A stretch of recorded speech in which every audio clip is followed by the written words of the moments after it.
exploring themes through music. I'm Jill Horner. This is Comcast Newsmakers. With me is Jennifer Nicole Campbell. She is artist in residence for the Delaware County Symphony. Thanks for being with us. Good to see you. Thank you, Jill. We're talking about your upcoming recital. This is a solo piano recital happening on October 22nd, and you really wanted to have a theme, something that tied the pieces together. As such, you've chosen earthly to ethereal. What do you mean by that? How did you come across this theme? So I always like to incorporate themes in my programs because I like to convey the sense of a journey or sense of a story. And so the first half of the program is inspired by sort of natural things around us. So I've included Beethoven's Moonlight Sonata, several pieces by Debussy, his Gardens in the Rain, and the Submerged Cathedral. And then the second half of the program focuses on music that's more ethereal, from the heavenly realm, so to speak. So Bach's Prelude and Fugue in E major, a set of variations I wrote on Amazing Grace, and also Chopin's Fantasy in F minor. So let's stay down to earth for just a moment and talk about some of those pieces. You mentioned Bach.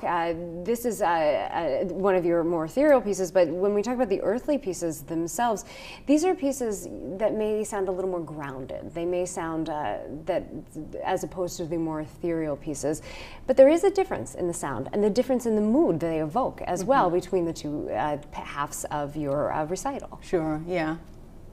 So I think that the Debussy pieces in particular, his music often evokes imagery, and I think that's part of the reason why I like including the more natural pieces, because people are, nature is all around us, and so people have a connection with that. That's why I like to include those pieces on the program. And you mentioned an original composition. This is actually variations on Amazing Grace. Tell us about that.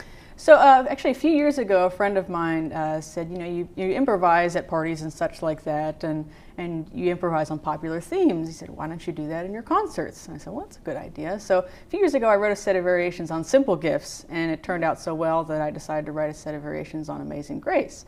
And Amazing Grace, I guess you could say, is a heavenly tune, very popular hymn.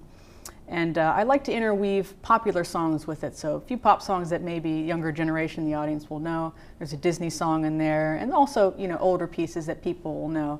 And so the idea is to make the concert hall not just a place for more serious, uplifting music, but also some levity. So if people want to laugh in the concert hall, I think that's a good thing.